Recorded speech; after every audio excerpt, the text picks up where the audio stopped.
Helping verb, helping verb, action verb, action. ఇంగ్లీష్లో మనం వాడేటప్పుడు ఈ రకరకాల వర్బులు వాడేస్తూ ఉంటాం, కానీ మనకి దాని మీనింగ్ అంత క్లియర్గా తెలియదు.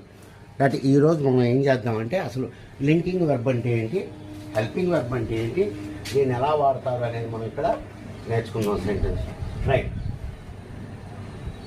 స్ట్రక్చర్ ఒకలాగే ఉంటాయి, లింకింగ్ వర్బ్ హెల్పింగ్ వర్బ్ రెండు ఒకలాగే ఉంటాయి.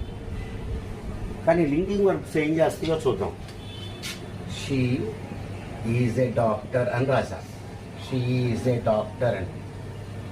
ఇక్కడ ఈజ్ అనేది మనకి సబ్జెక్ట్, ఈజ్ అనేది సబ్జెక్ట్ని కలుపుతూ కొద్దిగా ఇన్ఫర్మేషన్ ఇస్తూ ఉంటుంది అనమాట. So here the linking verb joins the subject with some other information. ఇంకో ఇన్ఫర్మేషన్తో మనం కలుస్తూ ఉంటుంది.